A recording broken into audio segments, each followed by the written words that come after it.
Good morning, good evening, wherever you're joining us from.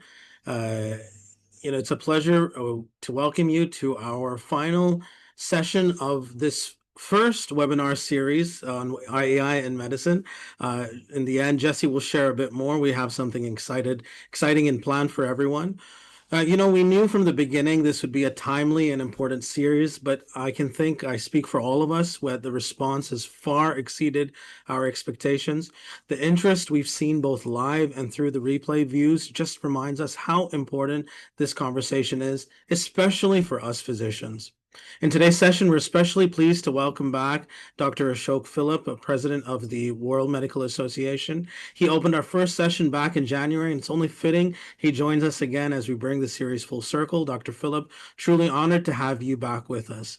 I also want to take a quick moment to thank the team that has worked behind the scenes throughout this entire series. Dr. Jesse Ehrenfield, immediate past president of the AMA, my co-host, thank you. It's been a pleasure to share this platform with you. Sincere thank you to Michelle from the IMA, and Clarice, Magda, and Marie from the WMA Secretariat for all of the organization and behind the scenes. None of this would have been possible without you. So over the past few months, we've covered a lot of ground, foundational principles to ethics and regulation, to real-world cases, and now best practices in AI development. Today, we turn to a deeply important theme, AI for global health and equity. Technology, we know, has the power to connect and uplift, but it can also deepen divides if we're not careful. And we know that AI requires vast resources. So the question we must ask is, how do we ensure that AI and its application in medicine serves everyone and not just the well-resourced? To help us explore this, we are honored to be joined by Professor Annie Hartley. Professor Hartley is the director of the Laboratory for Intelligent Global Health and Humanitarian Response Technologies, based jointly at Yale, EPFL, and Carnegie Mellon University in Africa. She's been pioneering open source participatory frameworks that aim to make clinical AI more inclusive, adaptable, and globally relevant. So before we start, I want to remind everyone about the Q&A function. Feel free to throw in your questions, and we have dedicated some time at the end to make sure we try to answer all of them. Professor Hartley, we are truly delighted to have you with us. The floor is yours. Thank you so much, Jacob, and thank you, everyone. I'm obviously very honored to have this collective amount of your time and attention. I can only imagine what that costs, actually, if we think about it. So I will try to use it wisely. And indeed, it's this expertise that I hope to also invite you to use. So this presentation, I hope you will see it as an invitation, as well as a presentation. And I hope you learn something from it. But I also hope that you can end knowing that AI isn't something that other people make. It's something that you can make and you can co-develop as well. So I will just share my screen. So you should be seeing it by now. And what you're seeing really is basically just what our lab is doing, because my mandate today was to explain to you about AI for global health and equity. And it's really the focus of our lab. So if I introduce myself, my name is Annie, and I'm actually based, I just left Harvard, I'm in Yale, and I'm now in Harvard School of Public Health and EPFL School of Computer Science. And those two collaborations, or those two places where we're based at, really define interdisciplinarity needed to build these kinds of tools in these very difficult environments. Laboratory for Intelligent Global Health and Humanitarian Response Technologies. And we're working a lot with implementers. So I'm a medical doctor myself, but also a professor of AI. And it's really necessary to have those kinds of profiles in our group as well. So what we're doing is this is kind of the working title of this this kind of presentation, but you'll see soon that I'll invite you to do something more. And I'm going to take you through how you can make scalable and actually implementable, provably impactful AI for global health. And that by definition means that we have to address equity issues as well. So what we are doing in our lab is we're really trying to make AI tools specifically adapted for low resource settings. And that includes collecting the data, which is often inequitably available, which means that we have inequitable inaccuracy in underrepresented settings. We then ethically manage that data to ensure that we don't have to give up our ownership of data, which is an asset, just to participate in AI. And then once we have that data, of course, we make the AI models that we'll be speaking about today. And we make a whole lot of different kinds of models, predictive models, as well as generative models as well. And then we don't just stop there and just publish a paper. We then try to close that gap and go taking that model and putting it back into practice. And here we really go back to the place where we had collected the data from the beginning. So you might think, okay, well, geez, global health, how did these two words even come together? AI and global health. This is the kind of like images that people think of when they think of global health.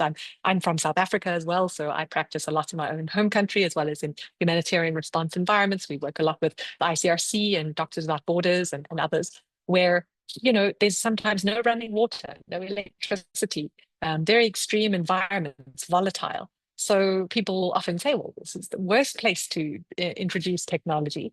And my response is very, very clearly, it's absolutely the opposite.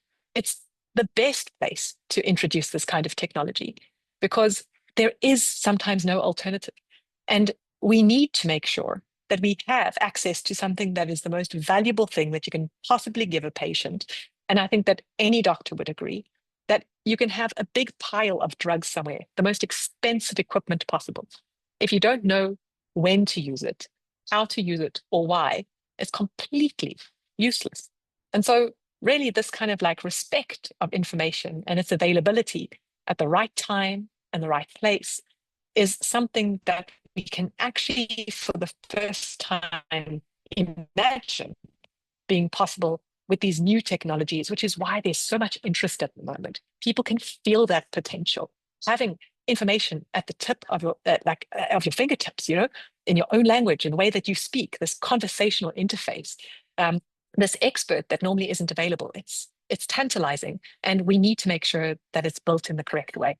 So the agenda today is really to go through this process, and I'll highlight two examples. We make models, and one of the models we are making, it's like GPT for medicine, right? So it's called Meditron, and we make like a whole lot of different models that are called Meditron, different sizes, different shapes, and we make these models. And then we have a platform called the Move, which is this invitation. It's basically this AI model, probably not going to be equitably accurate everywhere. So we need to be able to nudge it, to move it, to kind of put it into its new context to make sure that it's evaluated appropriately and fairly. So if I say what these models are, or these two things are, formally, Meditron is a suite, or actually an evolving suite of open chatbots. So if a new model comes out like DeepSeek, or an open version of something that Google comes out with, we can make it medical. We can medicalize these large language models and make sure they are open and accessible. And we do this for medical knowledge, and we specifically adapt them to low resource settings. And then the Move, it's this model moving platform, but it's also an acronym, and it stands for massive, because it has to be massive. You can ask these questions like GPT, you can ask them any combination or number of questions, and they can give you any number or combination of answers. And it's important that we ask that permutation of questions so that we can get a fair evaluation and validation of these models. So massive, open to any expert. Online, it's just a website that I can show you. Validation and evaluation, taking your evaluations from experts about testing these models, seeing when they break, right? And putting it back into the model to collaboratively co-develop these tools. And when you are co-developing something, you are owning something. And this iteration of what you have moved becomes yours. And so this is really about how we can calibrate our trust in AI with evidence. It goes beyond global health. When we're dealing with equity, we deal with medicine in general, because everyone deserves to be healthy. So we try to create ownership through co-development and through experience. And we try to calibrate our trust in AI with that evidence. And in so doing, if you are sharing ownership, you are creating equitable access. So it's a real core project of our lab, and that's what I'm highlighting here today. So why I'm saying this is because what is a model? What is AI? AI is just a compression of data, and it allows us to make predictions from that data. And we know that in low resource settings, data looks like this.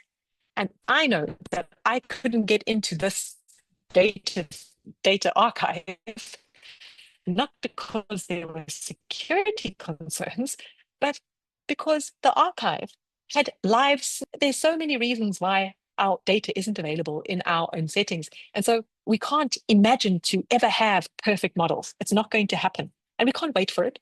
We can't imagine that some billionaire is going to give us enormous amounts of money to just get this digitized data from everywhere. It's not going to happen. And we can't fall behind.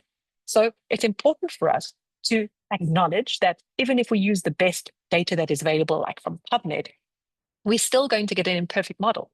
Less than 3% of PubMed contains information that is pertinent to the continent of Africa. So we just have to accept that our models are imperfect and that we have to adapt them through use and rather use them with vigilance. And this vigilant use of models is so important, creating a learning environment. Remember, the first term, people call it AI now, but it was always called machine learning before.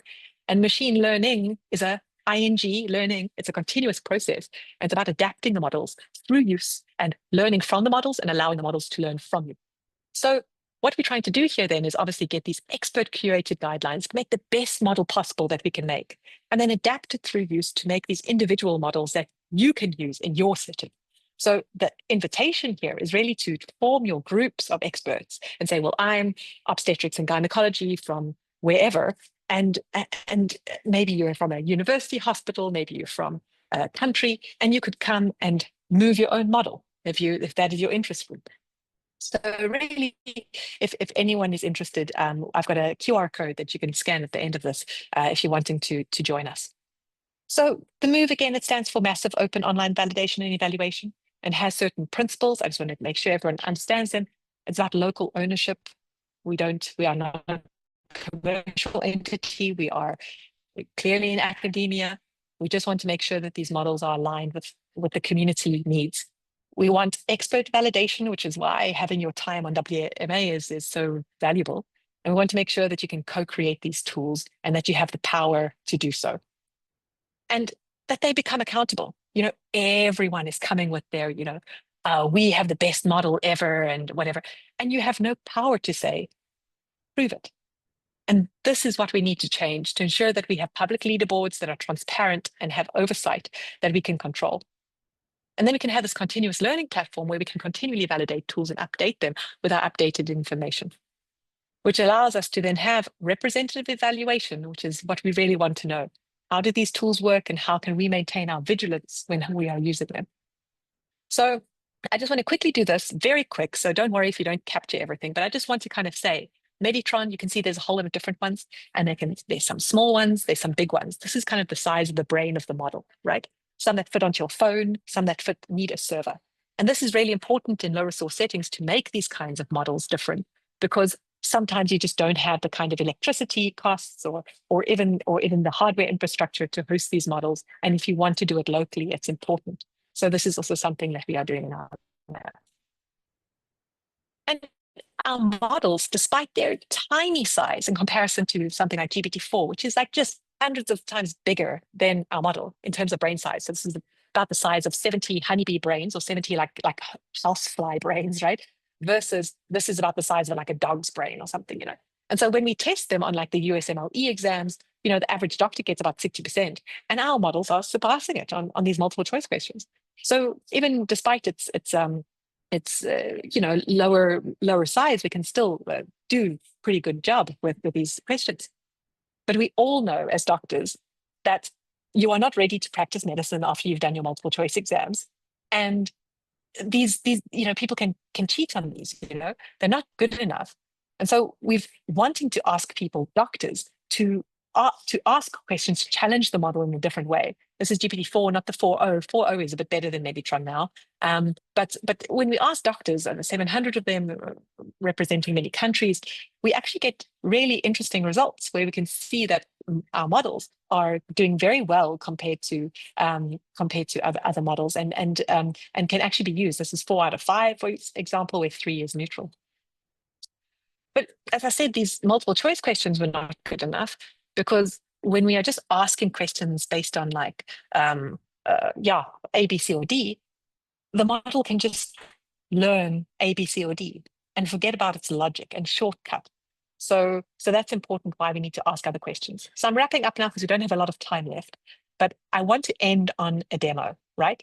Because we want to make sure that we don't have these benchmarks that are so static and easy to cheat with. We have made the move so that it can represent the incredibly different context that is faced in our settings and low resource settings, where our patients have to maybe wait in line, they maybe are exposed to different kinds of medications and that sort of thing on their patient journey that is completely different and isn't really represented in the literature that is represented in medical exam questions. So in order to do this, we're trying to make sure that we can represent this very unique context, the specific kind of fake news that we have. This is in South Africa, for example. Poor old Dr. Rashid is not, he's a multi-talented guy, but, he does need to also be controlled because I'm sure that's going to be represented in some model somewhere. So we have to make sure that this kind of very particular context is represented and tested in a model. So yeah, what it entails is that you gather your colleagues, you ask the clinical chatbots difficult questions related to your context based on hypotheses that you have. Then you rate the chatbot's answers, and everything else is yours. You can then claim your rewards by getting your data back and publishing a paper. These models are not good in our context, or you can take the model actually back. You can feed your evaluations back into the model and make your own model specialized to your context. So I will now show you a quick demo of the move, which will take less than, even like about a minute. And if you want, I'll show this at the end where you can sign up your interest if you want to participate independently. Obviously, I'm just invited by WMA in general, but this is not something that WMA has looked at or something. I'm not representing them, of course. I'm just an invited guest, right? So just to be clear about that. So if I go to, I think I can just do this, and I can go to here. So the move is just literally a platform, and you can even go, you can see it's just like it says join the move, co-design AI with your expertise. It's a collaborative platform where experts can come together, share their knowledge, and align AI with real medical standards. It's about being transparent, continuous real world testing, and we've got a whole lot of different models. And indeed, you can have all sorts of models on here. And if I can go and choose my models. Even if you are aware of models out there, you will know of GPT-4, you might know of DeepSeek, of Llama, of Claude, of Gemini, etc. And you can choose them and switch them on and off as is relevant to your setting. This is just one of the many hospitals that are on our platform. And this is a big hospital in Switzerland, actually. Even though we are making it for low resource settings, it's relevant everywhere. And we can ask a question, what is diabetes? This is the bad question to ask, of course, because it's not challenging the model specifically. But we can see then that what happens is So, that sorry to the model interrupt you, answers. Annie. We can't Yeah. see your screen now, by the way. Oh, you can't see my screen. Sorry about that. Let me do that. Oh, at least did you see the screen from the beginning? Yes, we saw up to the QR code. Oh, thank goodness. Okay. Can you imagine if I had done that? Or if I had done the whole presentation without showing my screen? That would have been terrible. Okay, so what you missed out on just before was me just showing you the platform to say, okay, this is co-design AI with your expertise, and it's Move, which is an open online platform. So you can see it's online, it's just a website. And it's open, but it's not really open, right? There's not some teenager in Iowa or somewhere else who is, correcting our medical models. You can see here that I'm logged in, I'm an expert. So yeah, and it's a collaborative platform where experts can share their knowledge, and you can see that we can test a whole lot of different models. This one is for international humanitarian law, actually. So if you come to contribute, you can ask a silly question like, what is diabetes? Right? As I said before, but we can ask others. As I said, I'm not very creative when I'm busy presenting. But you can see that it's answering in two different ways. This is kind of a short answer. Okay, it's nice and short and sweet and to the point. And here, this one is like really going into it. We don't know which model is which. And we can choose any model, as I said before, the settings over here. You can choose any of these models over here, switch them on and off.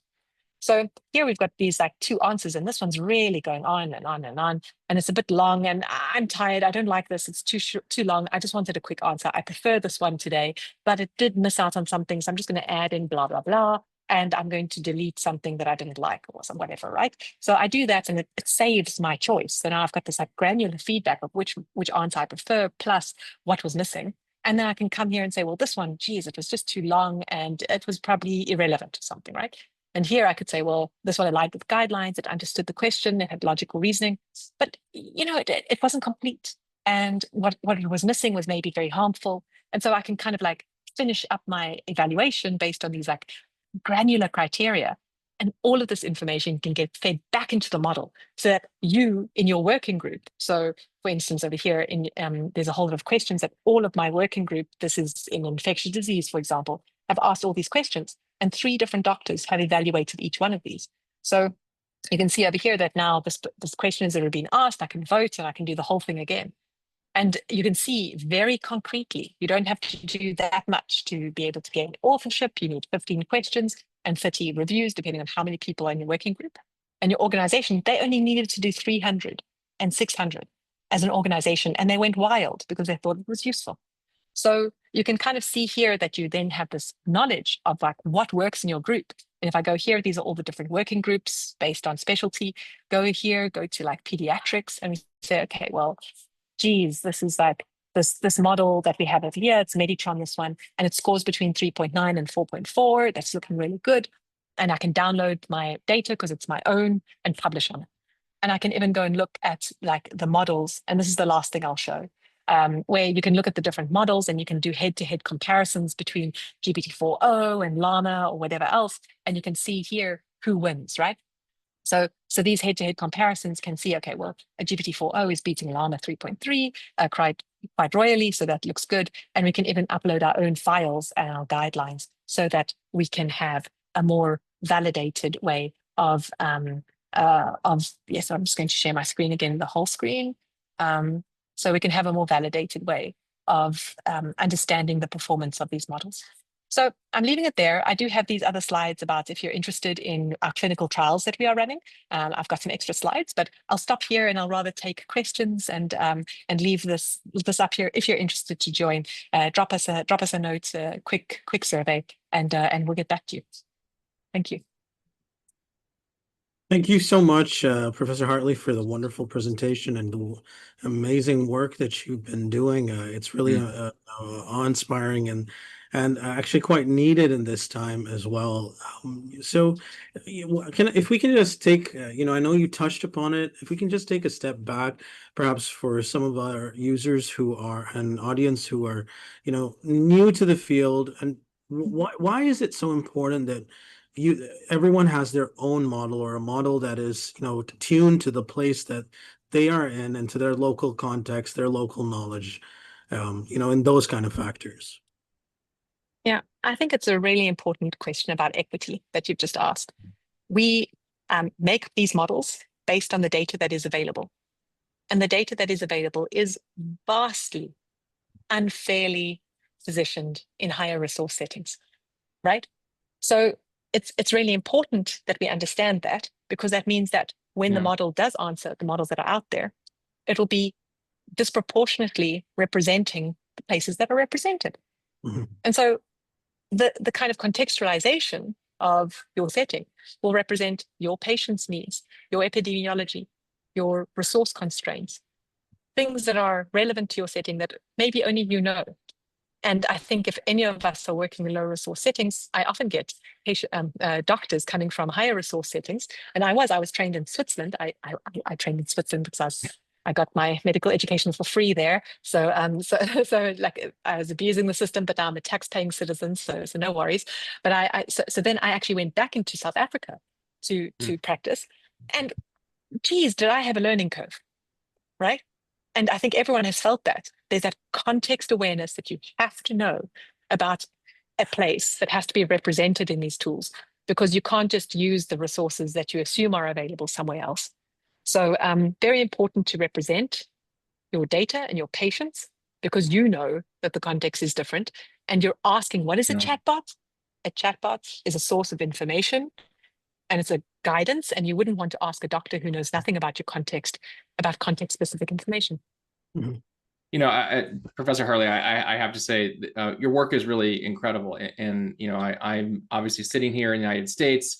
We have a lot of technology development happening. And I think the question that we often have is, how do you take these technology advancements and make sure that we don't leave the rest of the globe behind. And so the approach that you've taken to really trying to think about how do we ensure that these technologies, these large models, answer the really important question, which is how do we make sure that the needs of the global population are being centered in the development of these things. So as you've been doing this work, I have to say it's very exciting. It seems like, you know, the kinds of model tuning and feedback and performance, you're scaling it in a way that can reach places that otherwise would be left out. But I'm curious, as you think about doing this adaptation to local context, where you can have regional innovation, it seems like you also still need clinicians on the ground to be your co-creators, right? In engaging in this work, and there is a skill set to do that. So there's the platform and the technology and the things you're building, but there's also an understanding and an engagement at the local and the regional level that needs to happen. How do you think about sort of meeting those almost training needs or building that capacity across the globe? Well, first of all, no one taught me how to use WhatsApp, and no one has taught anyone else to use WhatsApp either. If you have to train someone to use a conversational interface, your model is wrong, right? So it's really important that we try to communicate with these tools as naturally as possible, and we capture how we communicate in our own language, with our own idiosyncrasies, and try to adapt it to our communication style. Now, if someone can't communicate, that's just how it is. They would be as dangerous as they would be in person as they would be with a model. And so it's important that we start training our models to adapt to us rather than the other way around.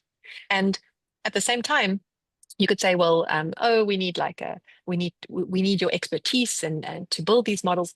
It's a very much bi-directional thing. It's certainly not unidirectional, where we just are using this army of humans to evaluate machines. That would be a completely backwards way of thinking about it, actually. It's quite the opposite. We need to make sure that we train our physicians with vigilance of knowing when these tools go wrong, when they can trust them, and vice versa, so that the tools can learn from our physicians, not so that they can be replaced. This is an old thing that is just, I wish it would go away. But it's to make sure, like if you actually work in a low resource setting, you will know that there are people, millions of people, who will never see a doctor in their entire lives. So how can you replace something that actually doesn't exist? All right. And I know the only pulmonologist in Bern, right? And this is my favorite statistic. And the only pulmonologist in Namibia, right? He's the only pulmonologist there, and he lives in Bern. That's why I got the confusion, right? In Switzerland.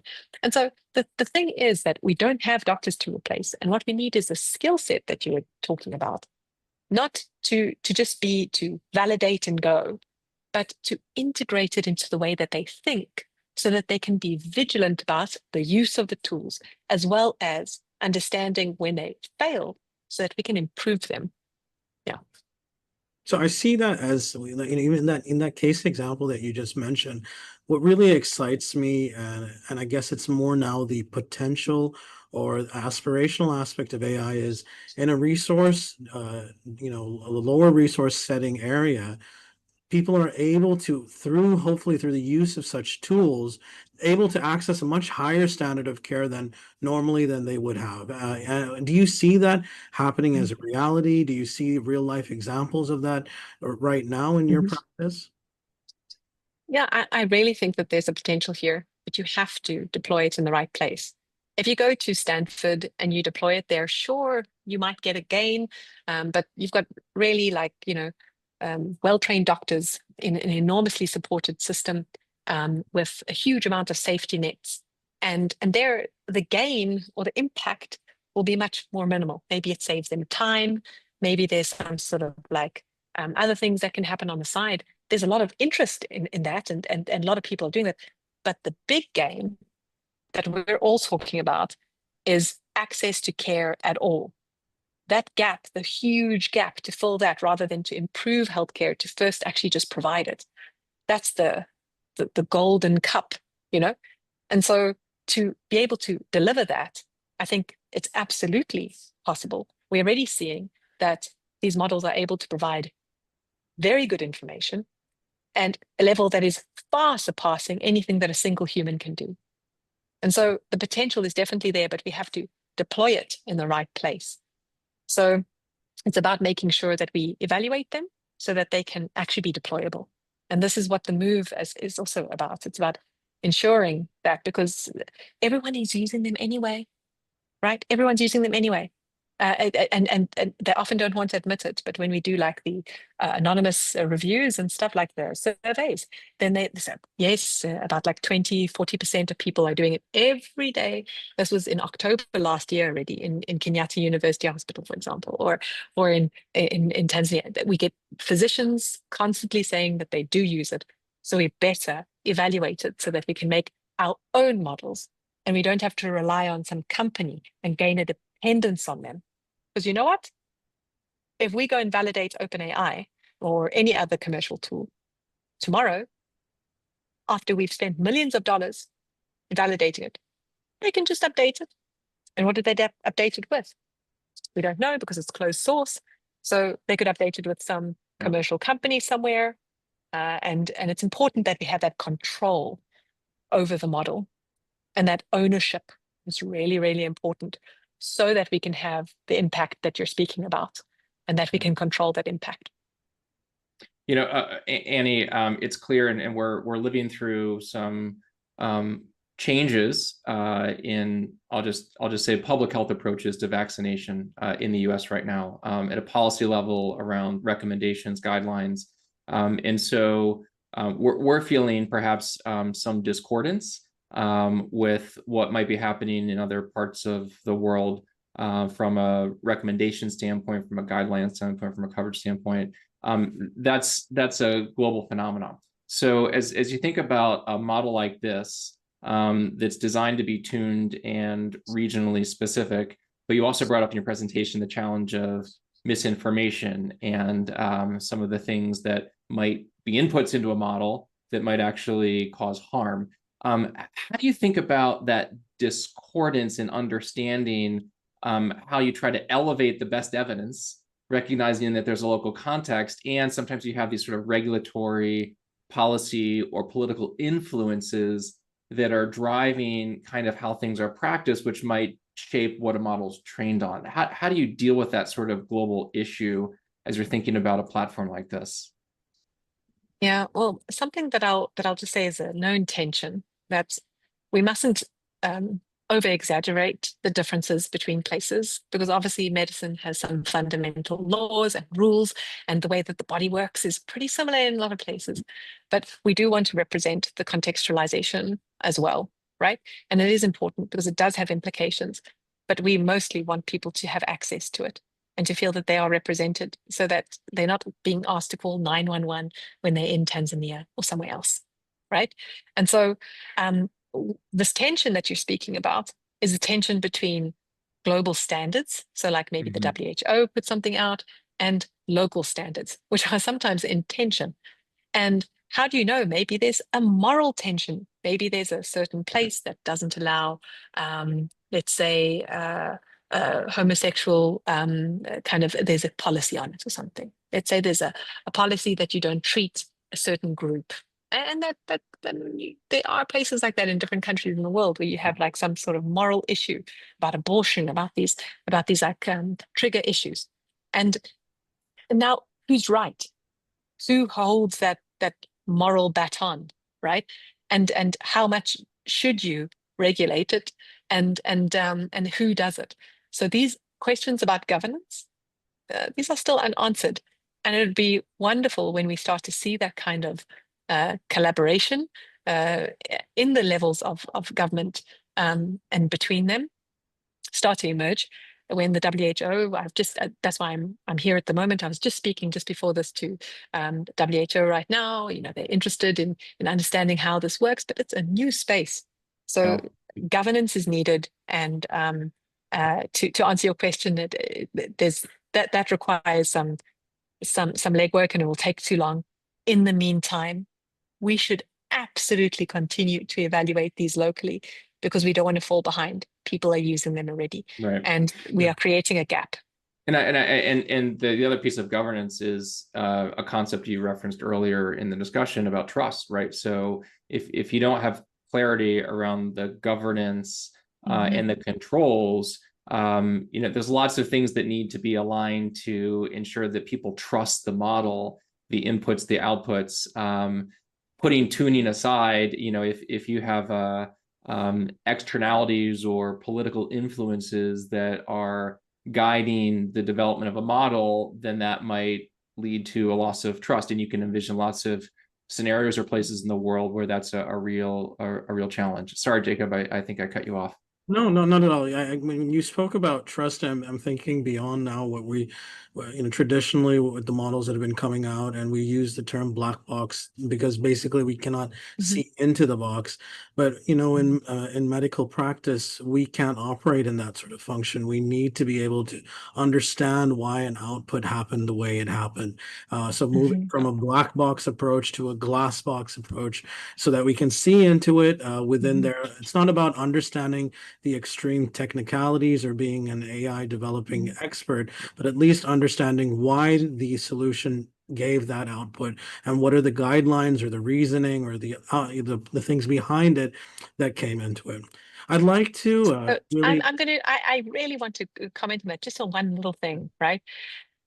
There's the term black box is used a lot, rightfully so, but we must remember that this is not so transparent either. And we don't know what is happening inside a human's brain. Yeah. The only thing that is different is that they have a personality and a mouth that can explain it afterward. In no different way that we have exactly the same possibility with a model. And indeed, actually, with the new reasoning models that are coming out, we can actually follow their reasoning trace and understand their logic and see if it aligns behind ours. Now, is that logic always absolutely representative of why the model chose a certain path? No. But is it the same when I explain myself when I've made an error? Is that really my reasoning? Right.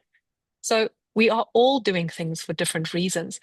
The enormous advantage that we have with AI is that we can ask, if we think a model is racist, we can ask that model a million, a trillion questions if we wanted to.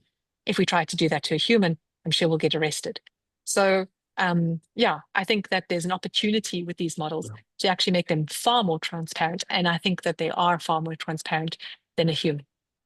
I want to thank you so much, Professor. I want to invite also the WMA president, Dr. Ashok Philip, to join us in for the panel discussion. Dr. Ashok started off the series for us about in January and has been so supportive for the series, and I know has been attending even behind the scenes.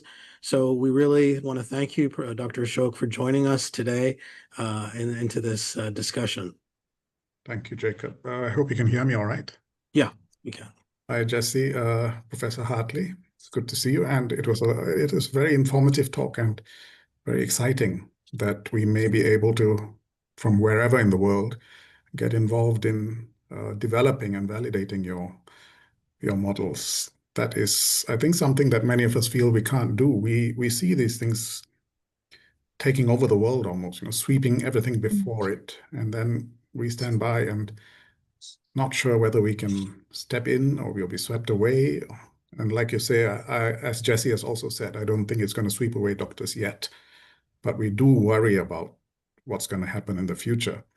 And it's good that we will be able to, in a small way at least, have some experience in guiding the development of this. What worries me, though, is that, in many cases, the amount of data these things take in can lead to breaches of confidentiality, especially of patient confidentiality. I realize that in your model, we don't usually put in patient details, but there are those, especially in hospitals, if we are using it in conjunction with, for example, our electronic medical records, there's a danger that patient confidentiality may be breached. In fact, it's almost certain that if there is any ill intent, it will be breached. So can you perhaps address that? How can we make sure that at least this doesn't happen too easily? Yeah, thank you very much for also the very nice preamble and that kind of just communicating the fear that I think everyone feels across the board. But it's just because we're in such a high stakes environment in medicine, and we have to be advocates for our patients. And we're nervous about how this technology can be used. And then also in a more kind of preserving way, worried about how our jobs and our vocation is going to change. The things that we loved to do. I love to know the answer to things. I love people to come to me to ask me questions about a patient, about diagnosis, and how sad will it be if I don't get that pleasure anymore in my job? How sad will it be if I don't exercise that kind of bone in my brain, where I'm really saying, that someone's coming to me and I'm thinking about it all the time. What kind of cognitive atrophy does that lead to? And that kind of worry from a bunch of intellectuals that they are going to lose their edge to an alternate source of information is something that I worry about too, right? So that's why it is so important that we have to be good shepherds of this information, and we have to make sure that it isn't used in any different way than what we would use if we had really good access to a textbook. And how dare we think that we can maintain this knowledge in our own heads? We can't. And we are going to just be able to get better access to information that our patients deserve at the right time and place that they need it. And how dare we think that we should be bottlenecking this kind of essential information that so many people have when we are so undernumbered for the need across the world. So that's how I try to think of it, and try to kind of calm myself when I'm thinking I'm losing a bit of my identity to an alternate source of information. Now for your privacy question, which is really important. I think that this actually only even highlights the importance of owning the stuff ourselves, to be shepherds of it ourselves, to design it so that it doesn't take away our fun, doesn't take away our jobs. It can't, right? And to make sure that we are part of building it, and that we evaluate it and validate it and deploy it in places where we think it is helpful, right? And here, if we own it, it means that we can actually own it and put it locally inside of our hospital, so that if we do want to, for whatever reason, train it with patient data, I, for the moment, think that this is not necessary. We don't have to use these models as predictive tools. They can be trained on guidelines that don't have any patient data in them, which is what our model is doing. But if you do want to ask questions about your specific patient, where you are sending data to this model and it's coming back, you'd be sending it to ChatGPT, which is in the US or wherever else where the servers are, or something else, if it's a commercial tool. But you have ownership if you are trying to train smaller models that you can actually host locally in your own hospital. And this local ownership has an enormous value for patient privacy and to maintain our sovereignty of our data as well. And that's why we should invest in making smaller models better by distilling the expertise of groups like this into the smaller models so that they can mimic those big models, like you saw Meditron and GPT-4 trying to have a battle there.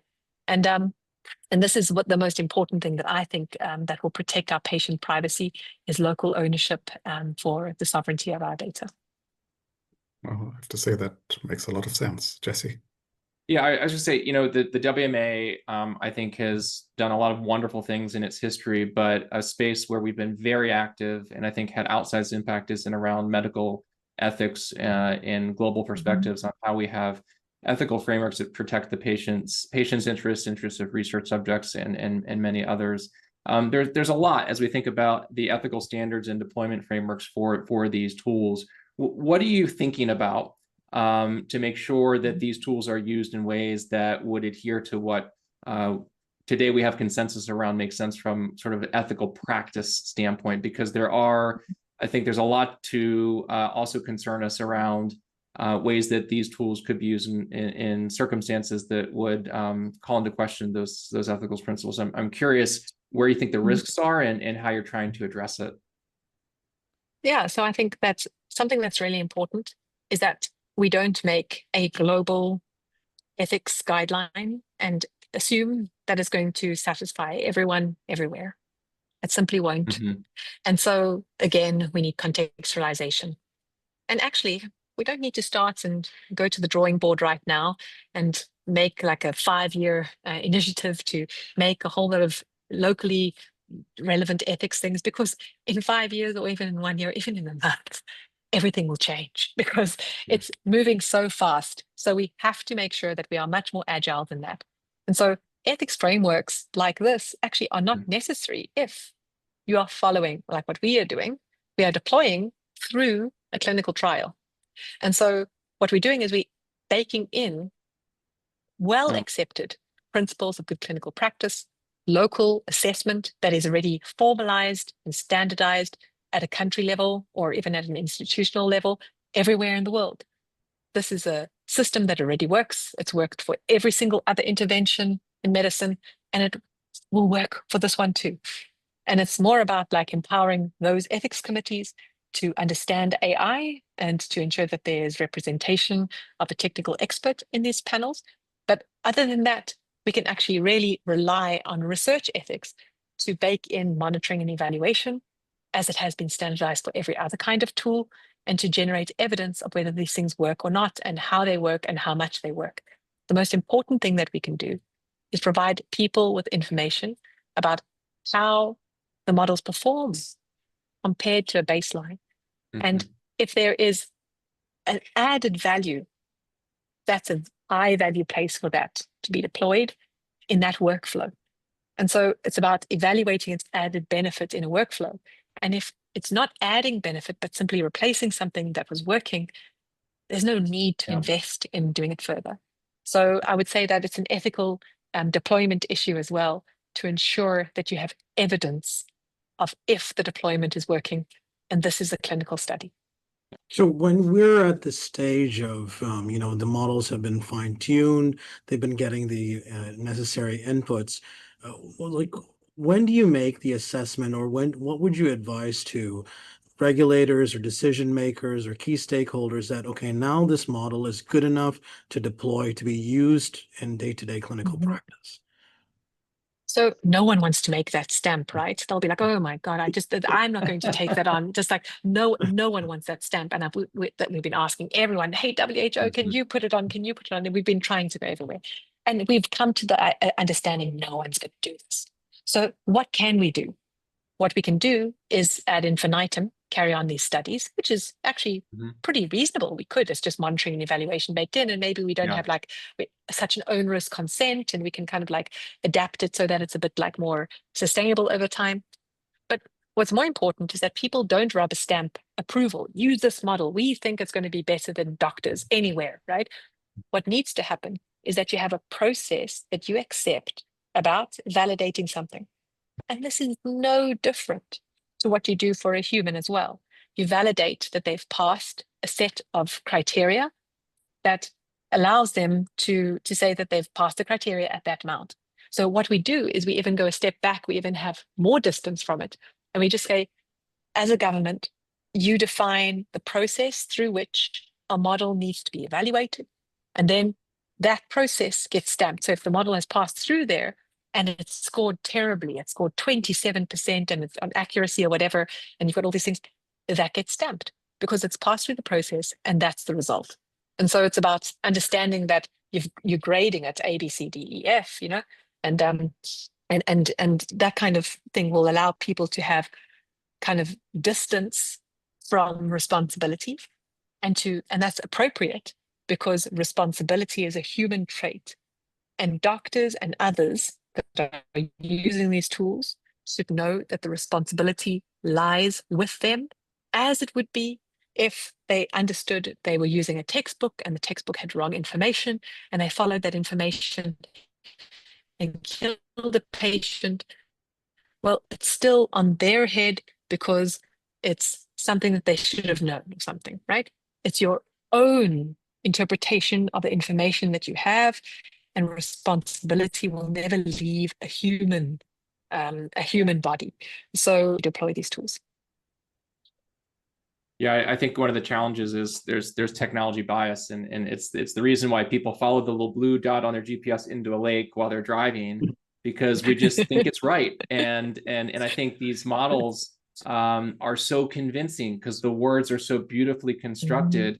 But we obviously know about hallucinations and the challenges. So I do think the issue around liability, it's slightly different with the use case of you have no source of care. So there's a tool that can be used by sort of the general population versus a tool that's really designed to augment clinicians from a liability standpoint, but really important issues. Jacob, I know we're running out of time. Should we go to some of the audience questions that we have, do you think, or do you want to keep with the channel? So one of the first questions comes from Professor Talia Arawi, who is posted in the Q&A. How, if at all, can one ensure that the deployment of software such as Metatron serves to bridge rather than exacerbate the existing digital and health divides?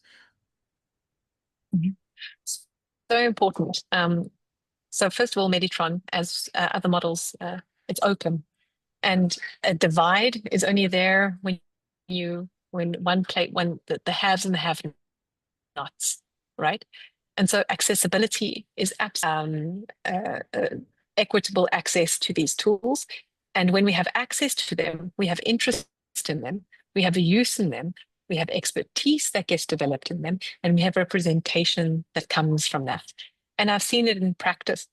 As soon as we developed Metatron and published it, there was an overwhelming interest from low resource settings who then downloaded it. They could play with it themselves. They started to put their own local guidelines in it, and a whole lot of different kind of versions of it were then created.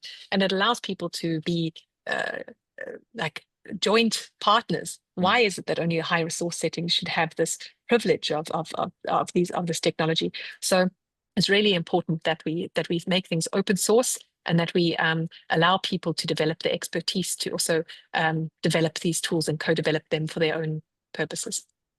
Yeah. I think Dr. Ashok might have a question. Yes, I do, in fact. It's still related to this breaches of data. And as you said, usually we don't put patient data on this. And we are also worried about whether these tools could be vulnerable to misuse or to bad actors getting in. And, it is possible, after all, it's open source, for people to get in and train it wrongly. And what would happen if this was not detected? Of course, if it's very egregious, we'd know. If it tells you to give sugar to someone with diabetic ketoacidosis, we know it's wrong. But if there are subtler problems, then how would we detect, and what would we be able to do? If that's clear. I love the question. Yeah, no, it is. I love the question because it's exactly what the move is attempting to resolve.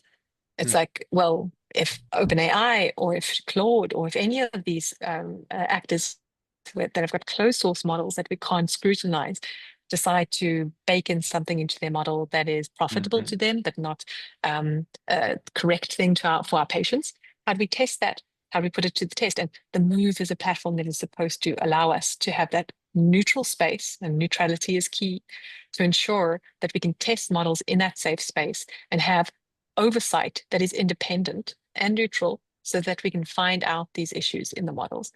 And now, like when you're talking about bad actors taking an open source model, so now oppositely, so it was the closed source people who've got a motive to do it, right?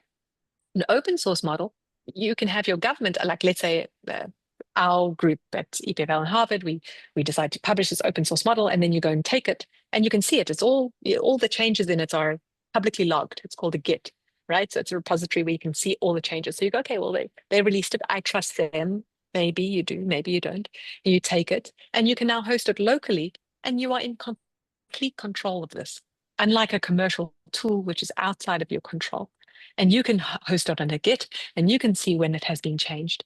And you can then decide. What we do is like, maybe we get everyone on this call and we say, come and train the model, ask it difficult questions, evaluate it. And then there's like a few anti-vaxxers here, and they say, oh, well, and vaccines are terrible and whatever. And they try to poison the evaluation set. Well, you might have seen in the move that we've got these kind of like cards where 3 doctors are evaluating each thing. So we can at least filter out the crazies, from the majority. So the only assumption that you have to make here is that your majority is not crazy. Okay, and if it is, we have more serious problems. But that's global. Yeah. Well, and obviously you see other examples of this kind of crowdsourcing at scale, like Wikipedia, right? Where there may be somebody who goes and makes an edit that is just wildly inappropriate or wrong or has malintent, and usually that's flagged and addressed pretty quickly. I do want to ask one question that was submitted in advance, if that's okay. So AI and the development, the use of these models and running them is obviously associated with a lot of energy consumption. And there's a lot of concern about what that means for global warming, resource consumption. I guess, how do you think about, the sort of the use? Does it compensate for the energy expenditure, and that balance? Yeah. Well, right now, no, right? We are not using these tools for the highest level of their impact. And I think that if we are ever thinking about how do we trade off 2 resources or 2 kind of like costs, it's really important that if there's a really high cost with one thing, that we have an equilibrating kind of weight, which is what you're asking about. And that's why I advocate for actually deploying these tools in the highest impact regions and making sure that you deploy them safely, and that's the thing that you invest in. And there, the amount of money that is spent on them, as well as the amount of carbon that's burned, is well worth the cost. And on top of that, I would say that it's overestimated, because the way that we actually can use these models, we train them once, big thing, huge amounts of, let's say, all the things that you've been reading in the news, like about how much these things would consume. But then when it's trained, it's this valuable asset that we can now just go and like nudge, put a little sprinkle on top, and we don't have to retrain the wheel each time we need to use the model. So it's about, the move is also a nudging platform, just going to, and nudging it so that it's closer to your setting without having to retrain the whole thing. And that is high value, because it actually doesn't cost almost anything. It's negligible in the space of the carbon footprint. So, Professor Hartley, we want to thank you so much for your wonderful insights.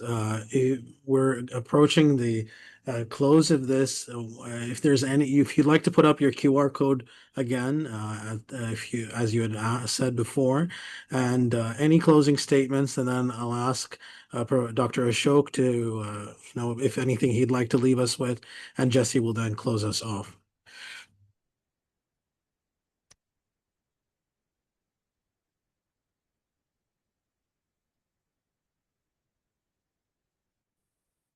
I also just dropped the link into the chat for everyone. Yeah. Oh, perfect. Perfect. Thank you for that. Dr. Phillip, Dr. Hartley, did you have any closing thoughts or comments before we conclude and I wrap things up? Well, Jesse, really just to thank you and Jacob for all that you have been doing for these last 6 webinars, and to remind you that you have undertaken to continue. And we look forward to that. Dr. Hartley, thank you so much. You really, I think, lightened the worry that many of us had. And I hope we'll see you again too in the next series. Thank you. Well, thank you everyone for your time. Thank you. Yeah, and sorry, please go ahead. No, and thank you both for stepping away from the World Health Assembly. I know it's a busy meeting and there's a lot going on, and we really appreciate you making the time for this session. We had record registration, and I know a lot of folks who weren't able to dial on live will certainly watch it once it's posted. This has been such a fun, and I have to also thank my co-host, Jacob, you have been just a treat to really think about how could we put together an educational series on AI in medicine that covers a broad range of topics that would really help elevate the conversation amongst physicians globally. So we started with a wonderful introduction to AI. We talked about ethical, legal, regulatory aspects, some of the current and future applications across the clinical spectrum. What are best practices? How do we make sure that innovation has the needs of physicians at the outset? And then obviously today's session on global health and equity and making these tools work in resource settings that are limited across the globe. So we set this up as an installment of 5. There's been such wonderful feedback, and we're grateful and happy to announce that there'll be a continuation of the series. We'll take a little pause for the summer, but keep an eye on your email because we will be announcing shortly that will resume after a little holiday break in the summer. And I look forward to hopefully welcoming back some of our guests who have already been with us, new expertise, other perspectives. And I know Jacob and I hope that we continue to get such wonderful feedback from folks who have watched that will guide the series. And with that, I'll just say thank you. And Jacob, if you have any other thoughts. Great. Well, thanks, everybody. Thank you, everyone, for your time. And I hope to see you on the move. Bye.